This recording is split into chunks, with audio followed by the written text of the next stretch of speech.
If you want to learn how to build a better NFL DFS lineup, this is the show for you. We'll do a deep dive into the DFS Hub platform as we prepare a DraftKings Week 2 GPP lineup, and it's all coming up next.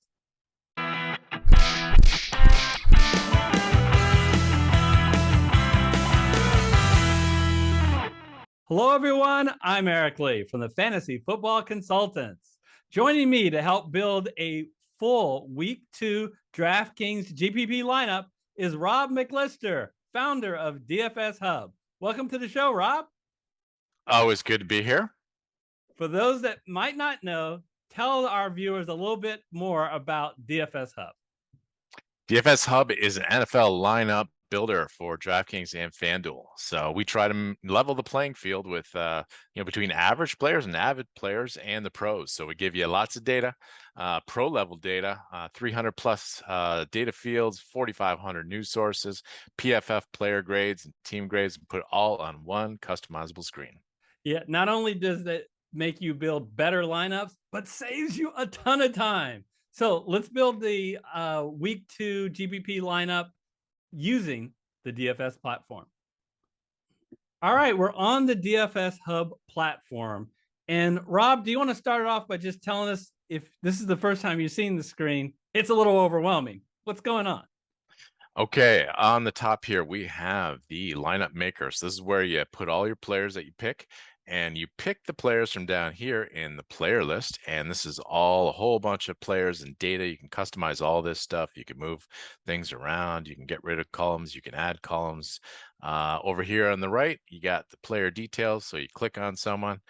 Let's click on Matty Stafford over here, and you can customize these fields here. Look at the last 4 games, the players' teammates, and the news on the bottom right. All right, well, great. So I want everyone to focus their attention in the bottom half of the screen, a little more to the left, where we call the player list area. And I see we can sort by quarterback, running back, wide receivers, tight ends as little tabs. We're on quarterbacks now, and I think that's a good place to start because I want to pick a game in which I'm going to stack. What are the highest scoring games on over-under? Well, to find that answer, I'm going to click right here and sort by over-under. There we go. We got Arizona, Las Vegas, Washington, Detroit, LA Rams, Atlanta. Just a few real high scoring games. It doesn't take until you get down to 44 and a half points till you get to the game I'm choosing to stack. Now, don't come at me, guys. One of the reasons I'm going lower partially is to be contrarian. But besides having a higher over under, if I feel like I have a good handle on where the points are coming from in a particular game, then I'd love to go to that game. So that's why I'm going to pick New Orleans and Tampa Bay to stack. And I don't know, what do you think, Rob? 44 and a half points? I think that's a little low. If I were going to go to Vegas, I bet the over on that game. Yeah, I'm with you. I think that you're going to have less action on that game because of the total, which is always a positive for GPP. So I'm going to choose Jameis Winston. I save a little money on Tom Brady. And you know what? Let me add one thing. Median value, look at that, 3.5. Okay, average is 2.4. This guy is underestimated by the DraftKings salary algorithms consistently. Okay, you got to explain that for all our viewers who don't understand, because of course I do. What is this median value metrics? Okay, so median value is his value. So in other words, his performance divided by his salary over the last 4 games. Oh, so it goes into last year. It goes into last year. Yeah. Okay. And so obviously, the current year's data is always better. Right. But nonetheless, he finished strong. And look at that, 3.5 times value, 5,500 salary, below average salary. I love these little averages down here, so you can kind of compare the player's performance versus everyone else. Yeah. So we have a mantra here at Fantasy Football Consultants, and it's served us well. When you face Tampa Bay, do not attack them on the ground. Their defense in total is good, but their rush defense is absolutely absurd. So likely any points being scored are going to come through the air. So let's take a look at the weapons that Jameis Winston is going to get to throw to. Let's go on to a wide receiver. They do not have a strong pass catching tight end. And I would note that Alvin Kamara is questionable. Looks like he probably will play. But I think the odds are the passes coming from Jameis Winston are going to go to two people. And those two people are Michael Thomas and Jarvis Landry. So one of the reasons why I like this stack so much is how much of an incredible savings that I get. Thomas is only $5,800 on DraftKings, and Jarvis Landry is $5,000. Yeah, it's amazing that Thomas is only $300 more. I mean, what a triumphant return for him last week. You know, the chronic injury patient. 8 targets, 2 trips to the house. I mean, he's facing a tougher Tampa defense this week, but you know, he's their number 1 playmaker. Yeah, and don't sell Jarvis Landry short. He actually led the team in receptions and yards and targets. He was 7 receptions from the 9 targets for 114 yards. So he got the bonus on DraftKings. So I just think to the extent that they're throwing the ball, these two should have a huge game. Now, if the story that I am going to tell is that New Orleans is going to do a lot on offense, then Tampa Bay is going to do something coming back. Now, one thing that I really like about your site, Rob, is if you add a column to health, I think it's called projected status, then you can quickly determine if there are any guys that are questionable or really particular who are out that you might be able to take advantage of. So if you weren't aware, Chris Godwin on Tampa Bay, because I want to run that back with someone, Chris Godwin on Tampa Bay is out for this week. So my choices are Mike Evans or Julio Jones. And if you know any of the history between Mike Evans and New Orleans, specifically Marshawn Lattimore, they always shadow Marshawn Lattimore with Mike Evans. And Mike Evans historically has struggled. Last year, Mike Evans, who's a real superstar, 1 game against New Orleans, 2 catches for 48 yards. The other game against New Orleans, 1 catch, 14 yards. No touchdowns either way. So, and I'll fade Evans and go to the only other wide receiver I have a lot of confidence on, the guy who has a fountain of youth. We just talked about Michael Thomas. How about Julio Jones? 1/3 of a century old, Eric. Yeah, he looked great. They were giving him carries. He got 2 rushes last week. And again, not to beat a dead horse, look how much money I'm saving. Only $5,500. This is a stack that I really like, and I spent only a small amount of money. What are your thoughts, Rob?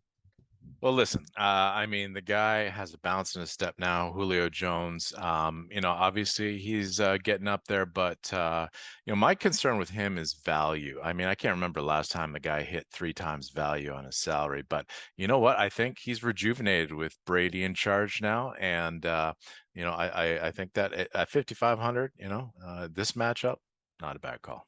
Yeah. Just remember, guys, if this game is 6-0 as a final score, we weren't going to win anyway with Jameis Winston. So we're betting on a high scoring game. And if you tell me Winston's going to do well, then I believe Thomas and Landry are going to do well. And if those guys do well, I think Julio Jones is going to do well, especially with the Marshawn Lattimore effect. All right. Locking him in for you. Locking him in. So now that I ate my vegetables, let's spend some money. Let's go to running back. And I got to tell you, Rob, basically DraftKings says, you know what? We think Cooper Kupp and Chris and Jonathan Taylor are too good. So we're going to price them at basically $10,000, both at $9,900. So a little too rich. Like Walmart pricing. Yeah, exactly. Trying to make us believe it's not a lot, but come on. But I'm looking for guys that I think that have a high ceiling. And how about Antonio Gibson at only $6,200? Wow, there's so much to like. The implied total is fine at 23 points. I think that's a little low the way that the Detroit defense is. Man, they allowed more points, Detroit, than anyone else last year. And how'd they start this year? They just gave up 38 to Philadelphia. So I know some of you are like, boy, Eric, you've done a whole 180 on Antonio Gibson. What all has to do with Brian Johnson.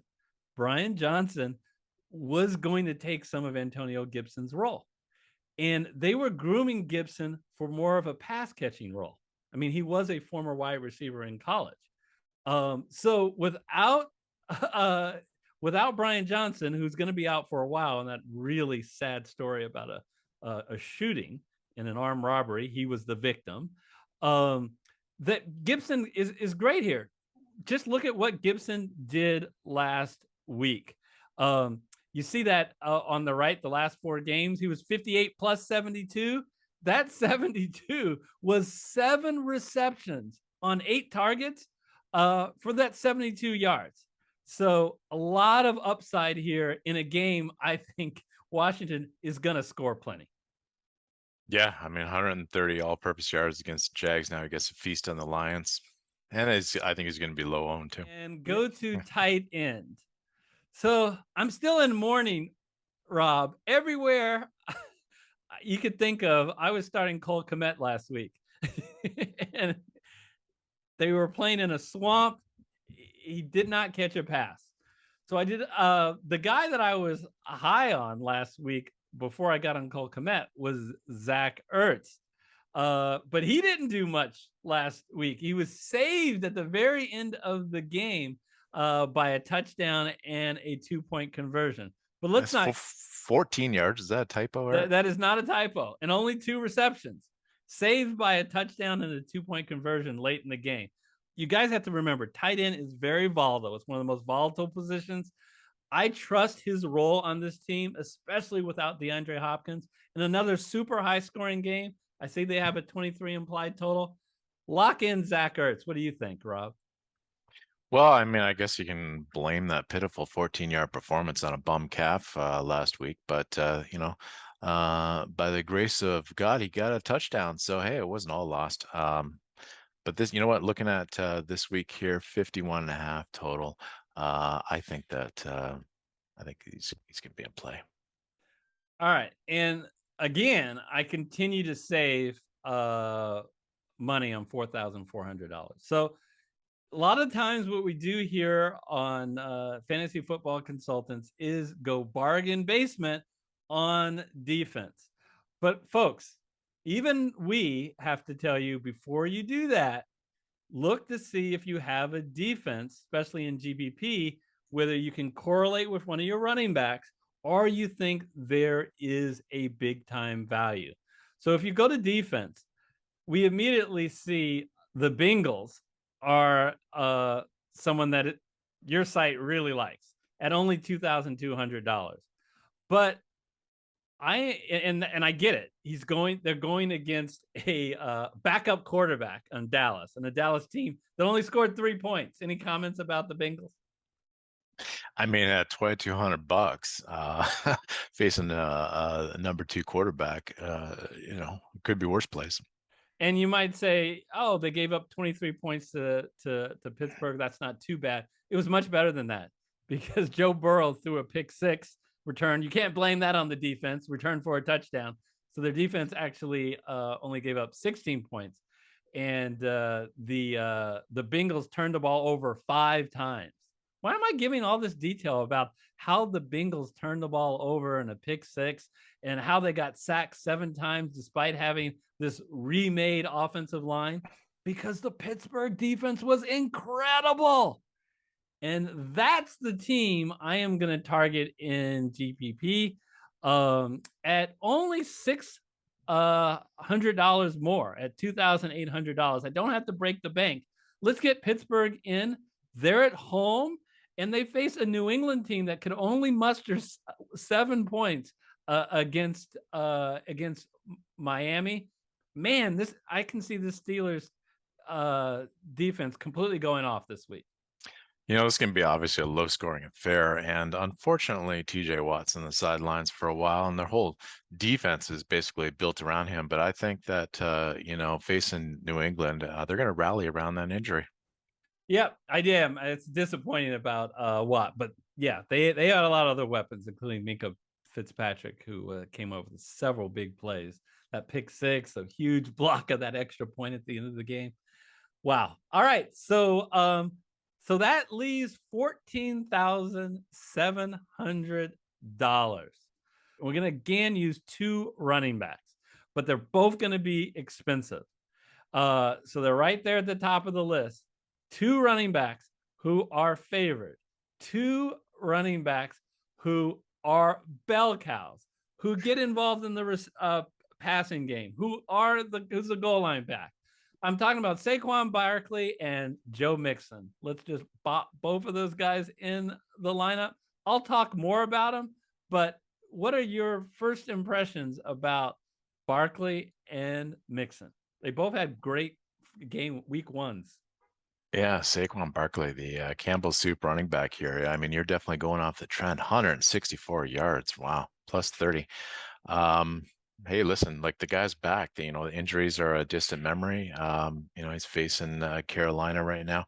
I think that he's going to keep momentum. I think that very good odds that you get another bonus out of him. Yeah, that same Carolina team that allowed Nick Chubb to run for 141 yards, just Nick Chubb. So I think Barkley has a lot of upside. Again, the hidden fact about Barkley here that we haven't talked about. Let's pull up his game. Can you click on his picture? That I think launches his personal page from your site. It launches the RotoWire page. You can see his recent performance, which is a little bit. Yeah, look at the targets. 7 targets, 6 receptions on 7 targets for in week 1. So really, really like that. All right, Anna, what about Joe Mixon? What are your thoughts about him? Yeah, I mean, almost 3 times value last week. A lot of all-purpose yards, 9 targets versus Pittsburgh. They're favored by 7 points in this one. And the run defense in Dallas isn't all-star. So yeah, I think fair play. So when arriving at our lineup, one of the things we analyzed is all the columns. Rob, how many different columns of different data metrics do you have on the pro account? Well, there's over 300 columns, and you can see them all by clicking this columns button here and scrolling. And you can search by them just by typing in the little box there. And if you don't know what the columns do, then this button right here will give you the data dictionary. So you click that little question mark, and it tells you all of our fields, the name of the field, what the fields are about, and a sample value.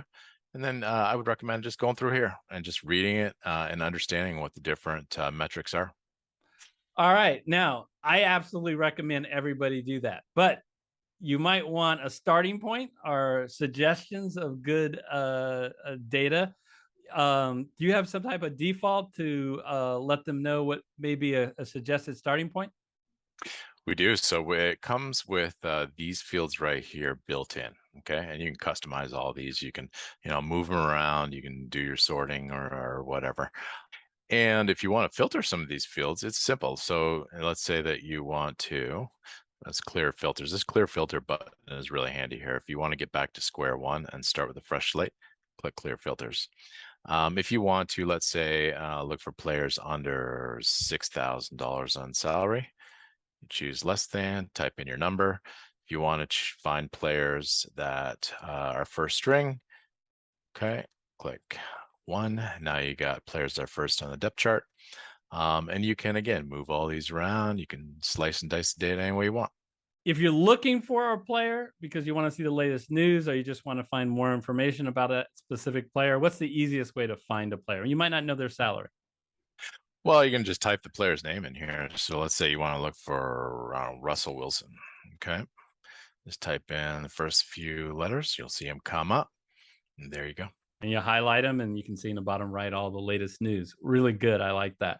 So there's basically 3 areas that you can customize columns for. You can customize them in the player list area where we've been working on, which is in the bottom middle, the left part of your screen. Once you put a guy in the lineup, there's a whole other set of data that are up there.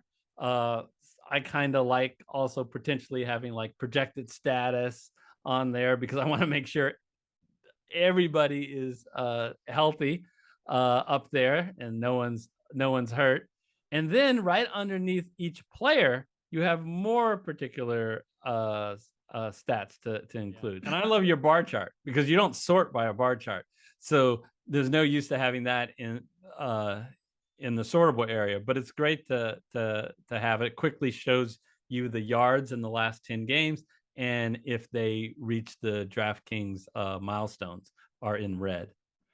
Great. Well, we really appreciate your time, Rob. Until we see you guys next time, enjoy week 2 in the NFL. What's on your screen now is the cash game show for DraftKings for week 2 and the FanDuel show where we did both cash and GPP for week 2.